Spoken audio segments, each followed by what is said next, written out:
Students, how are you?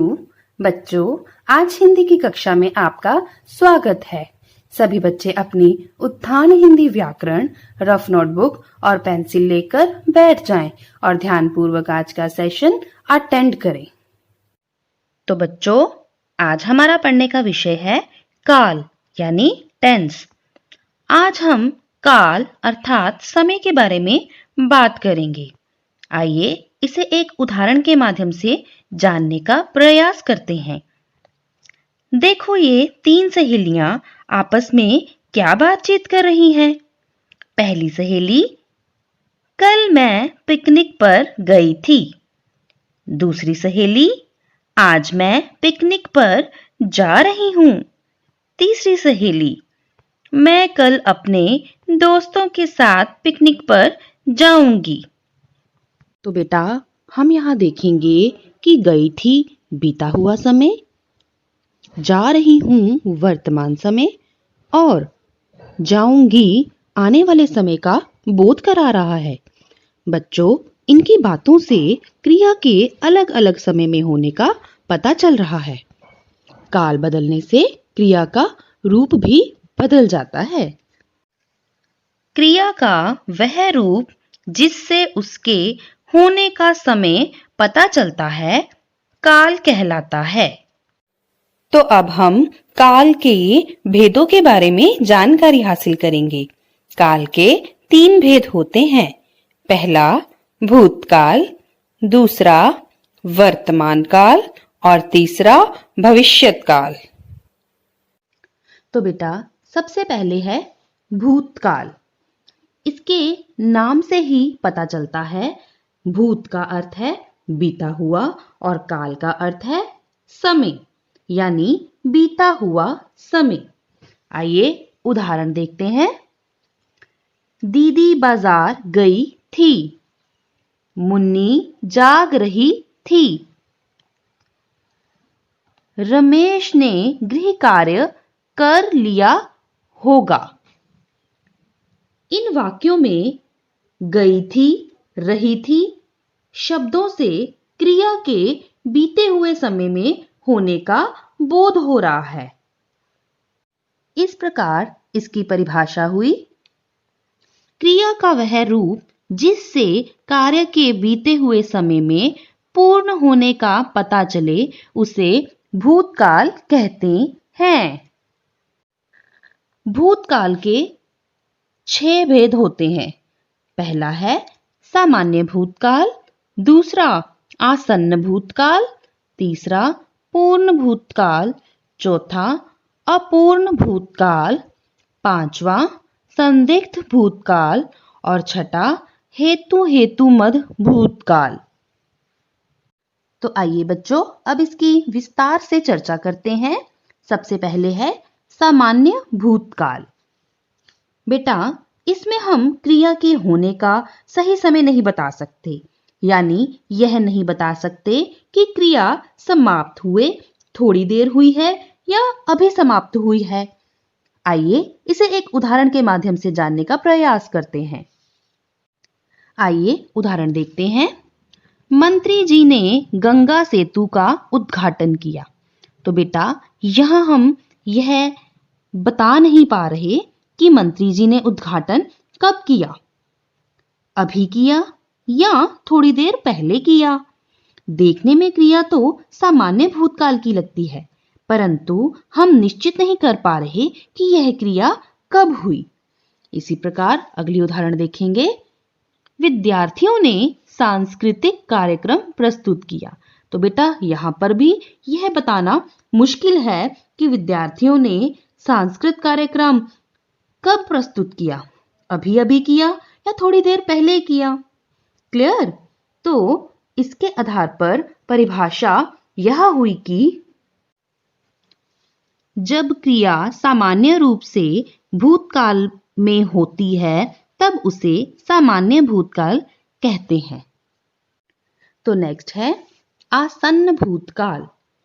आसन्न का अर्थ होता है निकट या समीप। क्रिया के जिस रूप से यह पता चले कि क्रिया अभी कुछ समय पूर्व ही समाप्त हुई है, वहां आसन्न भूतकाल होता है। इसमें हम निश्चित कर पा रहे हैं कि क्रिया कब हुई है।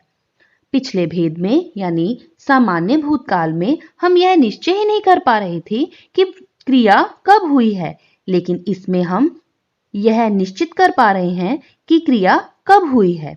आइए इसे एक उदाहरण के माध्यम से देखते हैं। जैसे कि पहला उदाहरण है, श्रेयसी अभी गई है। तो बेटा इस वाक्य में हमें यह सुनिश्चित हो रहा है कि जो श्रेयसी है वो अभी गई है, यानी उसके समय का पता चल रहा है। अजय चंडीगढ़ के लिए चला है। तो यानी इस वाक्य से भी पता चल गया कि अजय जो है चंडीगढ़ के लिए अभी अभी चला है। क्लियर?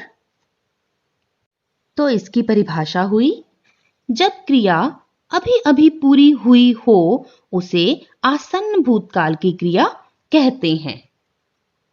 और बेटा इसकी पहचान यह भी है कि इसकी क्रिया के साथ हूं, है, हो और है लगते हैं। तो अगला भेद है पूर्ण भूतकाल। तो जैसा कि इसके नाम से ही पता चल रहा है, पूर्ण अर्थात जिसमें क्रिया पूर्ण रूप में होती है, या यह कह सकते हैं जिसमें क्रिया पूर्ण रूप से भूतकाल में होती है। हम इस प्रकार भी कह सकते हैं कि क्रिया के जिस रूप से यह पता चले कि काम भूतकाल में पूरा हो चुका है उसे पूर्ण भूतकाल कहते हैं। जब क्रिया भूतकाल में बहुत समय पूर्व समाप्त हो चुकी हो उस क्रिया को पूर्ण भूतकाल कहते हैं। और इसकी पहचान यह भी है कि इन क्रियाओं के अंत में था, थी और थी लगते हैं।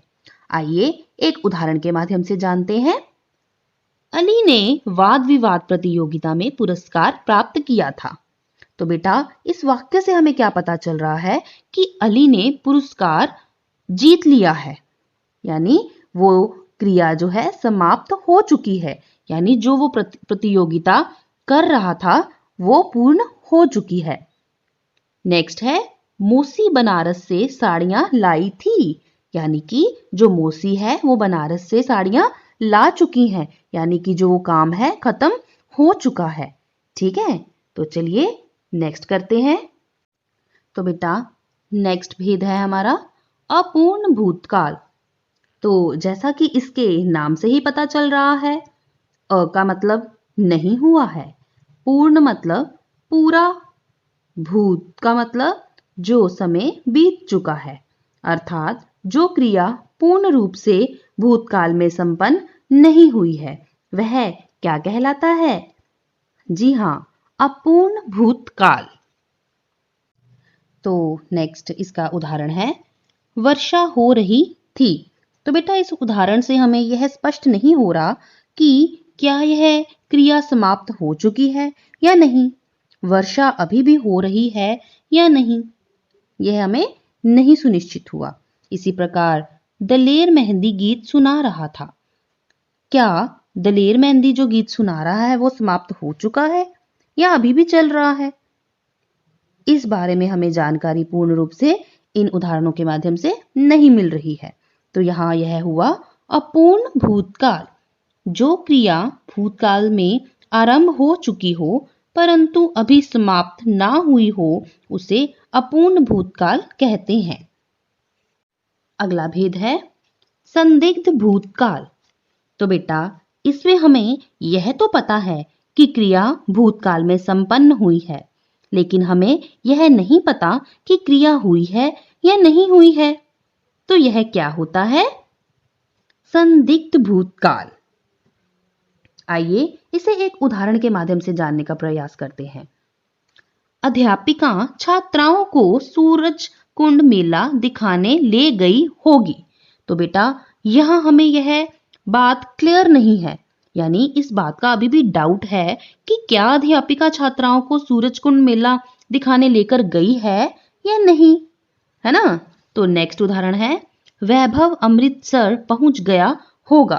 तो हमें यह नहीं पता कि क्या वैभव अमृतसर पहुंचा है या नहीं, है ना? तो अभी इस चीज में डाउट है।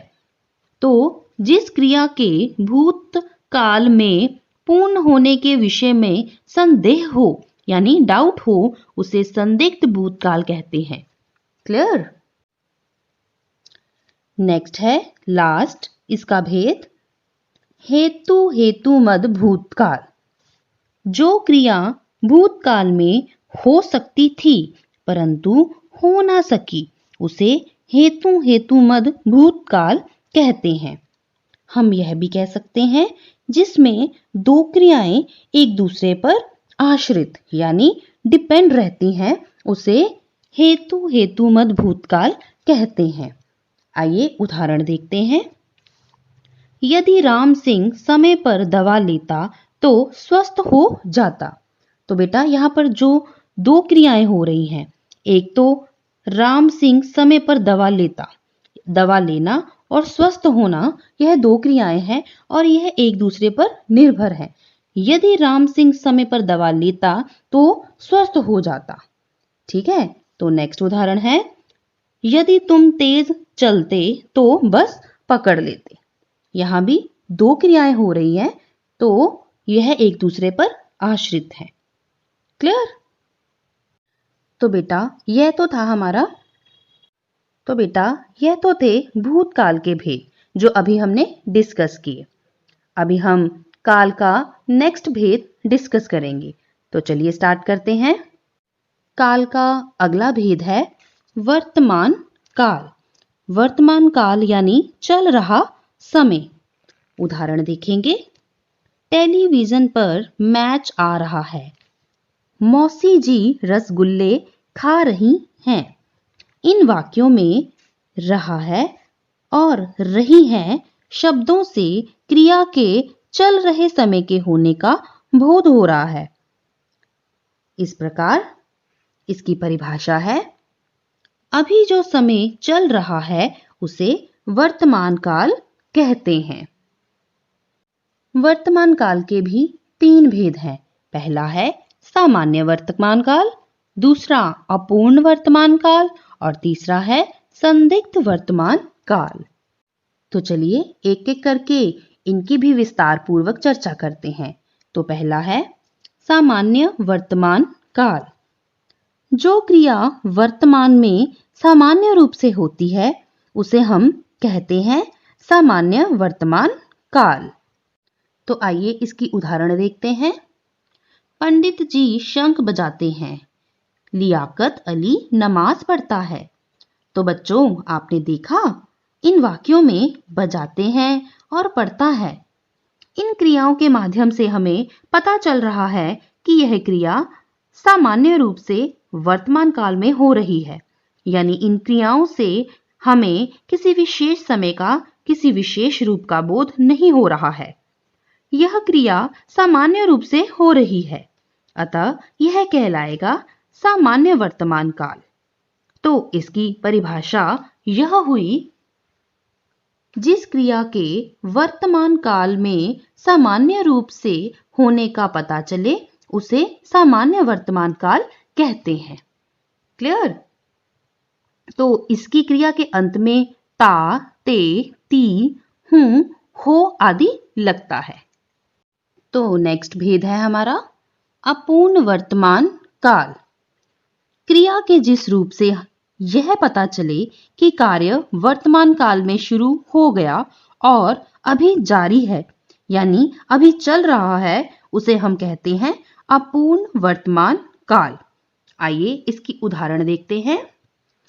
रोजी गिरजाघर में प्रार्थना कर रही है।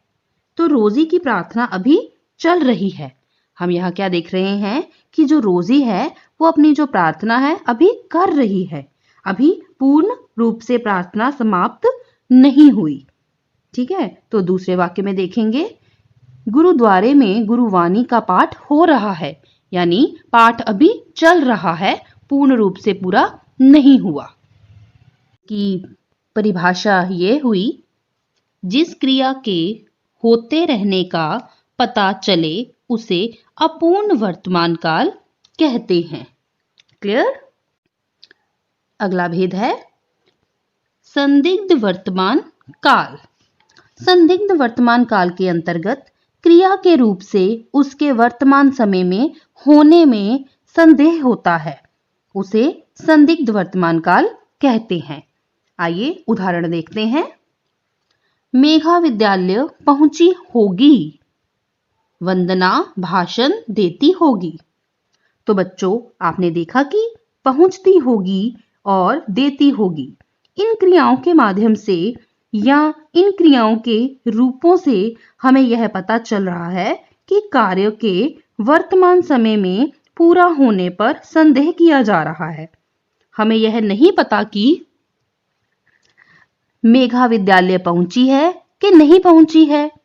दूसरे वाक्य में वंदना ने भाषण दे दिया है या दे रही है, तो यहां पर होगा संदिग्ध वर्तमान काल, क्योंकि यहां पर क्रिया के रूप से उसके वर्तमान समय में पूरा होने पर संदेह हो रहा है। अतः यह क्या है? संदिग्ध वर्तमान काल। तो इसकी परिभाषा इस प्रकार होगी, जिस क्रिया के वर्तमान काल में होने पर संदेह हो उसे संदिग्ध वर्तमान काल कहते हैं। क्लियर? तो बेटा, मैं आशा करती हूं कि आप सबको काल और उसके भेद जो आज डिस्कस हुए हैं वो समझ में आ गए होंगे। नेक्स्ट सेशन में हम इससे आगे डिस्कस करेंगे। तब तक के लिए गुड बाय।